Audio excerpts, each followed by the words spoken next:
তারেক রহমান সাহেবের কি শেখ মুজিবের জায়গা নিয়ে যেতে চাচ্ছেন? শেখ মুজিব মানে শেখ হাসিনার জায়গা নিয়ে যেতে চাচ্ছেন? তো ঘোষণা দেন না, আমরা একদলীয় শাসন কায়েম করতে চাই, আমরা ঠিক মুজিবের মতো হাসিনার মতো একটা কার্ড তৈরি করতে চাই। আমাদের এই নেতা নিয়ে কোনো কথা বলতে পারবে না। পুলিশ আপনাদের হাতে আছে, র্যাব আছে, সমস্ত প্রশাসন আপনাদের আছে, আদালত আছে, এরপর আমরা লাভ করে ফেলি নিজের উপরে নিজে মায়ের ডিগে নিই। 5 আগস্টে এত বড় একটা জুলাই বিপ্লব করছে শুধু লিঙ্গ পরিবর্তন করার জন্য না, স্ত্রীলিঙ্গের শেখ হাসিনা সরাইয়া পুরুষ লিঙ্গের তারেক রহমানের এখানে বসাই দিব, আর আপনারা আগের মতো একদলীয় ফ্যাসিজম কায়েম করবেন। কথায় কথায় 72 সংবিধানের চেতনা, আরে বাবারে বাবা, মনে হচ্ছে 72 সংবিধানটা প্রতিদিন মানে মাথা শিউরে নিয়ে ঘুমায়।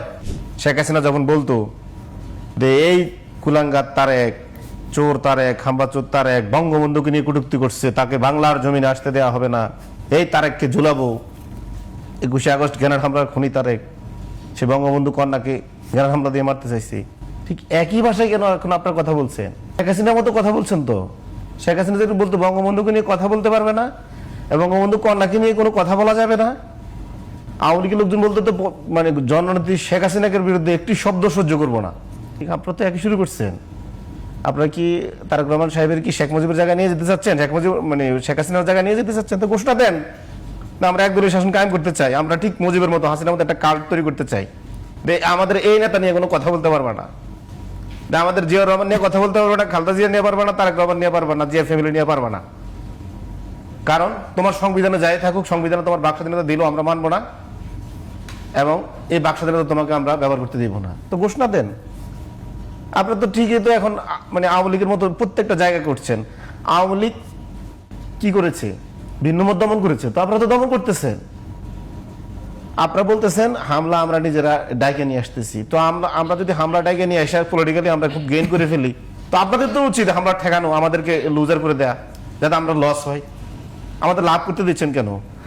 আমরা মানুষের সিম্পেথি গেইন করছি, তো আপনাদের কি পুলিশ আপনাদের হাতে আছে, র্যাব আছে, সমস্ত প্রশাসন আপনাদের আছে, আদালত আছে, এরপর আমরা লাভ করে ফেলি নিজের উপরে নিজে মায়ের ডিগে নিই। আপনারা মানে এত বোকা? আপনাদের দলীয় মানে ঢাকা থেকে সিগন্যাল ছাড়া এই হামলাগুলো হচ্ছে। নাসিরউদ্দিন পাটোয়ারির উপরে হামলার 3 ঘন্টা আগে বিএনপির পানি সম্পদ মন্ত্রী শহীদুদ্দিন চৌধুরী এনে ঢাকা থেকে উস্কানি দিয়েছেন। নাসিরউদ্দিনের মতন লোক আমাদের দলে হলেও আমরা ব্যবস্থা নিতাম। 3 ঘন্টা পরে সিলেটে হামলা হয়েছে, আমরা এগুলো বুঝি না? পুরো হামলার পরিকল্পনাটা প্রধানমন্ত্রীর কার্যালয় থেকে মানে আপনার এখানে নির্দেশনা দেওয়া হচ্ছে। প্রধানমন্ত্রীর যে রাজনৈতিক সচিব, নাম মুখে আনতে চাই না, মাঝে মাঝে ঘৃণা লাগে, সে আজকে বলছে হামলা আরো হবে, আর হামলা করবে।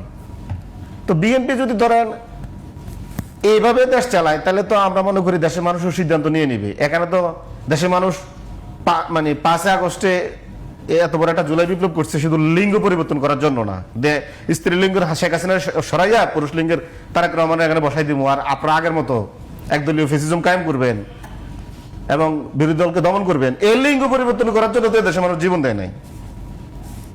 এবং আপনারা যদি মনে করে থাকেন তারেক রহমানের আপনারা ওই জায়গায় নিয়ে যাবেন, তো দেশের মানুষ তো ওনারে শেখ হাসিনার জায়গায় দেখতে চাইবে। তো শেখ হাসিনার জায়গাটা কোথায় হয়েছে? সংবিধান কথায় কথায় 72 সংবিধানের চেতনা, আরে বাবারে বাবা, মনে হচ্ছে 72 সংবিধানটা প্রতিদিন মানে মাথা শিউরে নিয়ে ঘুমায়।